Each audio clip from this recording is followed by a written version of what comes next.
Assalamualaikum warahmatullahi wabarakatuh. Saya mewakili kumpulan 9 akan membentangkan hasil perbincangan kami berkenaan kemahiran abad ke-21 dan keperluannya dalam revolusi industri 4.0.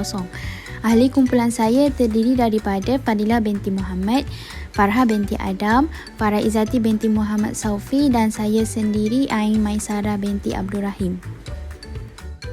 Jadi apa itu pembelajaran abad ke-21? Pembelajaran abad ke-21 ini ialah proses pembelajaran yang berpusatkan murid yang mana menekankan penggunaan teknologi dan menerapkan elemen kemahiran berfikir aras tinggi. Kemudian, pembelajaran abad ke-21 ini berpusatkan atau melibatkan murid-murid yang mementingkan komunikasi, kolaboratif, kreativiti, pemikiran kritis serta nilai murni dan etika. Melalui pembelajaran abad ke-21, ia dapat mewujudkan suasana pembelajaran yang aktif dan efektif sama ada melalui perbincangan bersama rakan atau penggunaan komputer. Kemudian, berlaku kerjasama dan muafakat antara guru-murid dan murid-murid secara aktif dan menyeluruh yang membolehkan pertukaran idea dan pandangan antara murid.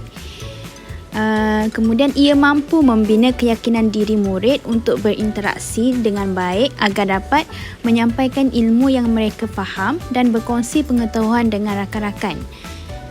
Murid juga mampu menilai sesuatu idea secara logik dan rasional untuk membuat pertimbangan yang wajar dengan menggunakan alasan dan bukti yang munasabah. Berlaku proses penjanaan idea yang menghasilkan inovasi bahan, projek yang baharu serta aktiviti yang unik dan berkualiti. Akhir sekali, ia dapat membentuk jati diri nasional mengikut acuan Malaysia melalui penerapan nilai murni dan etika.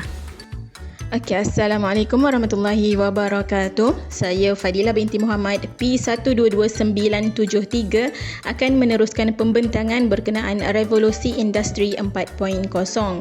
RI 4.0 yang bermula pada 2011 dipelopori oleh negara-negara maju terlebih dahulu yang menyaksikan penggunaan teknologi komputer dan automasi bekerja dengan cara yang baru untuk mengatasi kebergantungan kepada tenaga buruh yang kurang mahir dan akhirnya ia dapat mengubah masa depan pekerja yang hari ini merupakan seorang murid atau pelajar. Seperti di paparan di skrin 4IR ataupun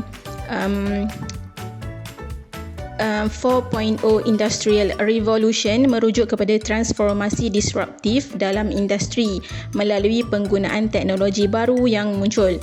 Teknologi baru tersebut mempunyai ciri-ciri yang menggabungkan alam fizikal, digital, biologi yang memberi kesan kepada semua bidang industri dan juga ekonomi. Okey, saya teruskan dengan elemen ataupun komponen dalam revolusi industri 4.0 seperti yang terpapar di skrin. Elemen yang pertama adalah robotik autonomi. Robot autonomi ataupun robot yang mampu berdikari tanpa perlukan arahan untuk bertindak.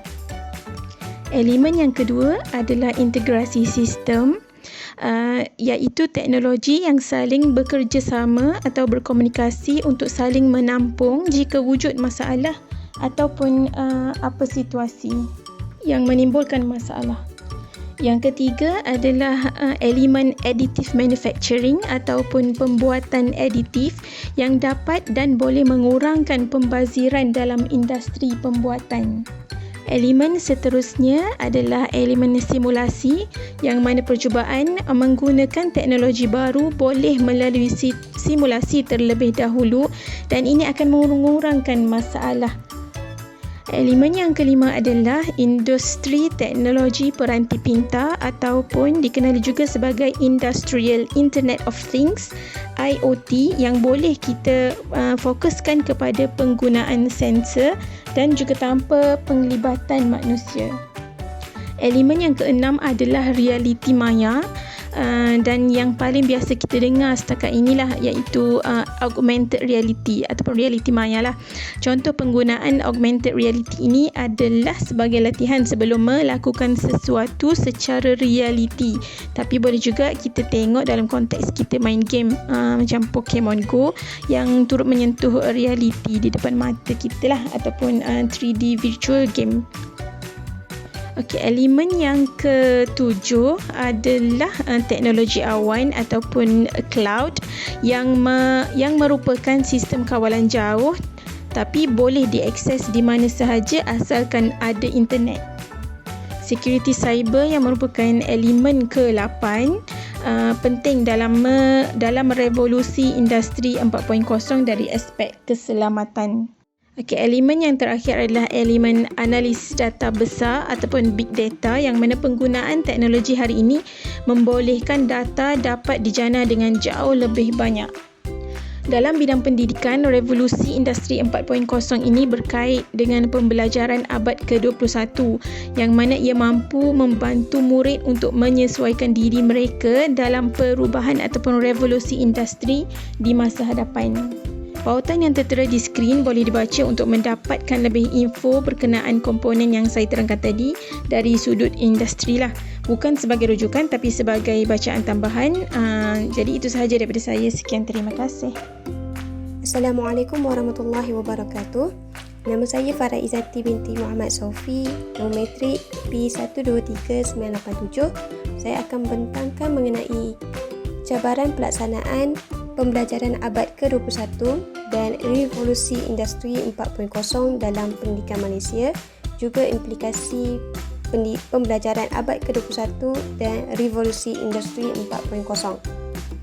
Bagi cabaran pelaksanaan pembelajaran abad ke-21 dan revolusi industri 4.0 dalam pendidikan Malaysia, yang pertama, kesesuaian inovasi dalam sistem pendidikan mengikut keperluan semasa serta kemampuan dari segi teknologi dan tenaga pengajar. Yang kedua, pemahaman masyarakat terutamanya golongan generasi muda terhadap gelombang revolusi industri 4.0 masih lagi pada tahap yang sederhana dan tidak jelas. Yang ketiga, pemilihan, penyediaan dan kelengkapan teknologi yang terbaik dan praktikal untuk melengkapi proses pembelajaran dan pengajaran. Yang keempat, persediaan pelajar untuk menghadapi perubahan dalam sistem pendidikan selaras tuntutan modal insan industri. Bagi implikasi pembelajaran abad ke-21 dan revolusi industri 4.0, ada dua implikasi, iaitu dari segi kelebihan dan juga kelemahan. Untuk dari segi kelebihan, yang pertama, guru berkemahiran tinggi dalam ICT, di mana guru dapat melaksanakan pentaksiran serta berupaya menjana idea PDP dengan cekap dan sistematik. Yang kedua, mewujudkan kebolehpasaran graduan kelas A dan persaingan di kalangan graduan kerana peluang pekerjaan lebih terbuka kepada graduan yang berkemahiran tinggi. Untuk yang ketiga, murid lebih seronok dan bersemangat untuk belajar. Hal ini ia membolehkan murid lebih kreatif dan inovatif dalam mengkaji dan menghasilkan benda baharu. Okey, pelaksanaan abad kemahiran 21 dan revolusi industri 4.0 bukan sahaja memberi impak positif, malah ia juga memberi impak negatif. Antaranya, murid tidak dapat menguasai kemahiran dalam standard pembelajaran disebabkan ia terlalu fokus kepada teknologi. Okay, untuk yang kedua, iaitu selain daripada itu, tugas utama guru turut terjejas disebabkan penambahan tugas sampingan.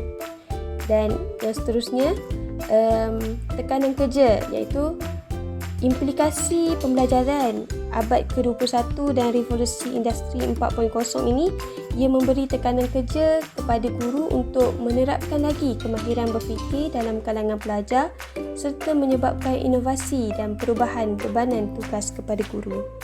Seterusnya, saya serahkan kepada rakan sekelas saya, Farah binti Adam. dipersilakan. Saya akan menyambungkan pula bagi cadangan penambahbaikan. Sebelum tu, nama saya Farhah binti Adam, nombor matrik P122693.